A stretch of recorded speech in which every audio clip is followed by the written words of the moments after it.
Hi there, fight fans. My name is Kian Lang, here with Calf Kick Sports, and we're in Prague, ready for OKTAGON 74. And I'm very happy to say that I'm joined by the OKTAGON double champ, Mr. Will Fleury. Will, thank you very much for joining me today, brother. How are we doing today? Yeah, all good, man. Yeah, delighted to be here. Thank you very much. And we're here for OKTAGON 74. Of course, you're here for your teammate, Raphael Federico. How excited are you to see him go out there today and perform and put on a show for the fans? Yeah, I think it's a fight where he needs to lay down a bit of a statement and get himself out there. Like, he's German speaking young lad. He's Italian nationally, but he's from South Tyrol, which is German speaking area. I think he can appeal. You know, like he can kind of hit a lot of fan bases with where he's at, and he's kind of creative young fella. He's got a good head. He's a very smart guy.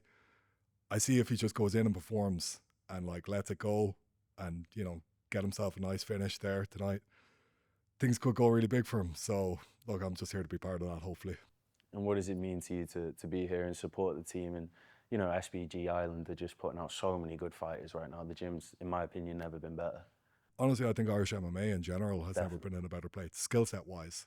We don't quite have the hype, we don't quite have the fan base that are there, and there's a load of reasons for that. But in terms of the guys I'm watching coming into the gym, yeah, they're just getting better and better. And look, Irish MMA is at a pretty high level, but it's getting the platform. And in fairness, OKTAGON are doing a great job of providing a platform for some of them lads, the likes of Raphael there.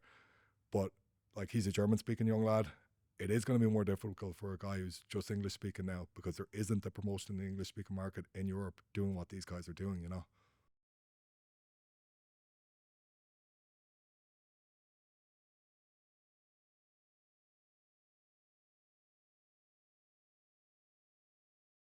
It was fucking so satisfying, to be honest. Yeah, I know, we'd be very close. And look, we've had similar career trajectories where, you kind of constantly felt like you were swimming against the tide.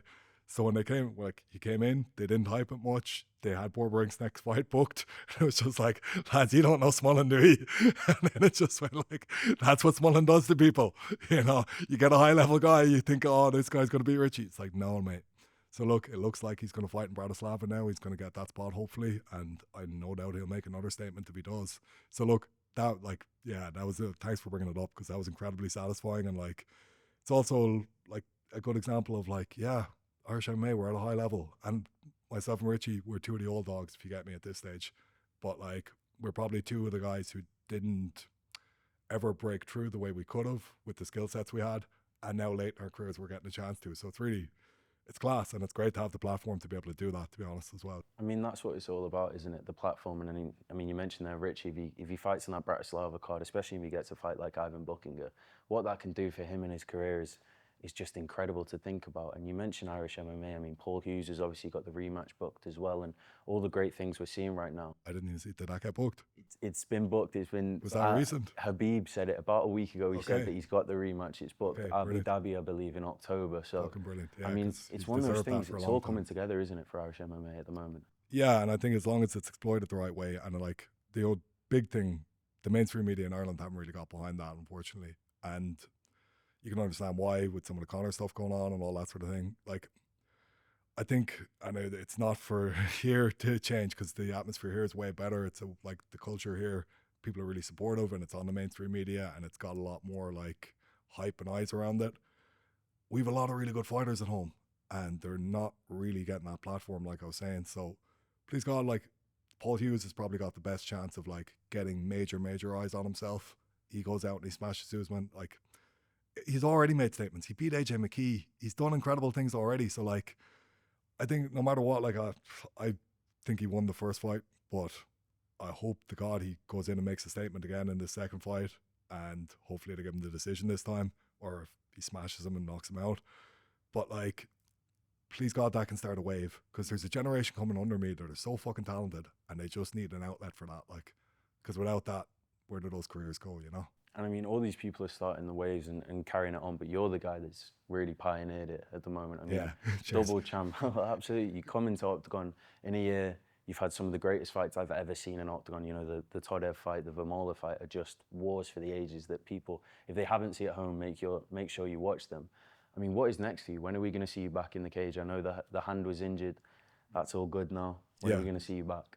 I could be fighting in September if I get the opportunity to, and I've been saying that for a long time. But Look, I think the main problem right now is they can't get somebody to fight me. I'm open to anything. If they're signed, they talked yesterday about signing Buday. If they sign Buday, that'll be a big fight. You know, he's 7-1 in the UFC. Those are the fights I want. The big challenges, the guys who are going to make me go, "Ooh, you're going to need to be at your best to win this one." And to be fair, that Tadev fight, like, yeah, that was a great fight because, like, moving up the weight class, coming in and, like, it was only, what, 8-9 weeks after the Carlos fight. To be honest, wasn't ideal. Camp got really fucked up. I kind of got COVID or something. I was pretty sick for most of it. But, like, coming into that and just going, like, right, this is going to have to be the best version of you to go in there and smash this guy, and putting it out there and being like, you've backed yourself. You told yourself you were at a high level for 15 years. Now go and fucking prove it. And thank God I got to go and prove it that night. And, like, those are really satisfying experiences for yourself. But I'm glad that other people get to fucking get a buzz out of that. Because, like, when I came over in June and the reception I got from the fans here, I was like, and that, like, I've never had that in Ireland, to be honest. You know, and I'm really proud to be Irish, but, like, the Czech fans, they've really bought into it. There's a lot of love both ways. Like, you know, I really appreciate the fact that they're actually invested in what I am and they see what I am. And look, I'm a mad bastard who's been a great fighter for a long time, you know, and finally I'm getting the platform and the opportunity to display that. And I'm just so eager to go out there and continue to display that because I have another, like, 2-3 years of being a really high level fighter. I'm not talking shit here. I honestly don't know what light heavyweight in the world beats me right now. At heavyweight, yeah, it's more challenging, but I'm still like, okay, fuck it, let's try. Let's go. Like, that's what I'm about now. It's like, you're the challenge, let's go. So I think a lot of really exciting things can happen over the next 2 or 3 years. I just need investment from both sides of, like, I'm gonna be here, I'm gonna be trying to do this shit. You just need to buy into it and give me the platform to go and do it. Because I know I can make special things. I've already proved I can make special things happen. Just give me the window to do it, like. And I mean, that's the thing. You mentioned that people have really bought in. For me, it's kind of like, how could they not? You know, you're authentically yourself inside the cage, outside the cage. You're one of these guys that's genuinely just wants to go and give the fans a show. And, you know, a lot of people were looking at Frederick Rosi as the next show for you. Of course, he pulls out of his last fight, and now we see him Octagon 76 and 78 back to back. Are you a bit surprised by his actions, not really wanting this fight as much as he maybe could? I'm not surprised he doesn't want it. I'm surprised Octagon have backed him so much, even though he doesn't want it. Because I think you're setting a bad precedent doing that sort of thing. The guy pulls out of a fight on 4 days' notice. Okay, they give him the clone card. They announce him on clone. He's on the clone card. The Kieda Lomali Askiev thing falls apart. Then they give him that main event slot. It's like, hold on, you've got a double champ who's ready. He's willing to go. He's told you he's going to be ready for that card. And you put this guy on twice in 28 days instead of using the double champ and getting somebody for him. That was hard to take, man. Very hard to take, to be honest. And there's a bitterness in the feeling of that I'm going to utilize for my next fight, that I'm just going to make another fucking statement and be like, are you going to keep trying to ignore what this guy is? Because it should be fairly fucking obvious at this stage. But if they're going to keep trying to ignore, like, okay, cool, I'll use that bitterness. I won't let it burn me. I'll let it drive me. And yeah, I'm going to do more special shit. They can't stop me. And as long as I get the window and the opportunity to do it, I'm going to be here being incredible, being Will fucking Fleury, you know?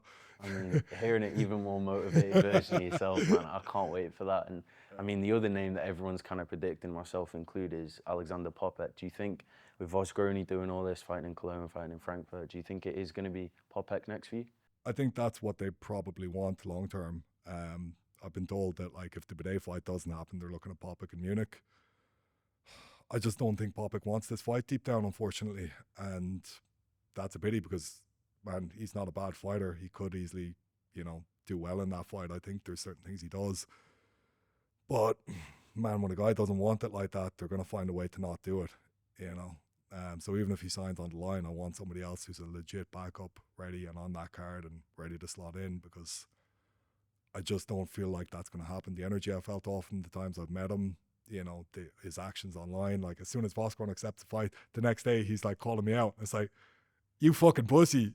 You think because he's after taking it now you're going to call me out? And I was like, yeah, cool, we can do it. And then he just, like, doesn't respond to that. So I don't know, man. Like, look, I hope the Buday fight happens. If it doesn't, then it's probably going to be that Popek fight. But if that, I'm just a little tentative about, like, putting all my eggs into that basket, because I know deep down that guy doesn't want to fight. Well, man, I think that Buday fight is one of the biggest in Europe, man. That's as and good especially as it right gets, now, bro. 7-1 in the UFC, just got caught. There's eyes on the guy. No matter what he does next, it's going to be a thing. You know, he's coming in, he's fighting the double champ. You know, there's a big size difference. I think I'm a lot more fucking skillful than the guy. can skill overcome size? It's a cool one. Like, you know, I'm excited about it. Like, even like, I'd love to have that fight someday regardless, even if it's not the next one. Like, we'll see what happens. But yeah, that's one that gets my jollies up. Like, I'm just real up for that one. It's Like, one that sells out arenas, that sort yeah, of fight. exactly. Yeah, you know, that's a fucking headliner on a big card, you know, and like, I think most of my fights should be at this stage, but like, that definitely, you can't deny it's fucking, that's a fight for the ages, like, you know. I've just got one final question for you. We're here, you know, like I said, Prague, OKTAGON 74, so I need to, of course, a big highlight of the card is the Tip Spot Game Changer quarterfinals. Yeah. This is a division that you want to conquer one day. Are you keeping a really close eye on tonight's fights and seeing who might be next? I was really disappointed to see Pennis pull out because, you know, he would have been one of the ones I was watching being like, I think he's a trickier fight for me. Just the style of that guy. He's long, he's very rangy, he's good takedown defense. You know, I couldn't play on the outside like I do against most of the guys. So, in a way, like, look, please God, Murdoch goes, like, I think Mink Stanton has a chance to smash Engizek tonight, right? We'll see. But if that happens, I don't think Engizek's going to fight Murdoch. So I think soon enough then Murdoch would be the legit full champ. And then technically Mink Stanton's like the lineal champ. We'll see. We'll see how it all plays out. But like, I'd like to fight whoever the lineal champ is at that point in time. When, like, let's say I fight Buday, let's say I fight Popic or somebody else at the end of the year, defend the light heavyweight belt. Then we have that window.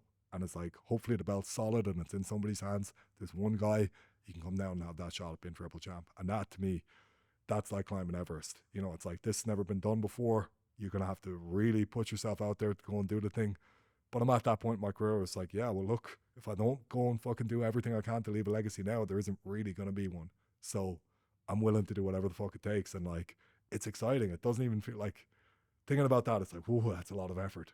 But it's like, yeah, cool, let's go. Let's do it. Like, something special. Like, I can make that happen, you know? Man, it's history waiting to happen. I can't thank you enough for your time today. No, cheers. Thanks, man, I really can't wait to see you back in the cage. Cool. Like I said, history is about to happen, it feels like. So thank you very much for your time today, man. Appreciate it.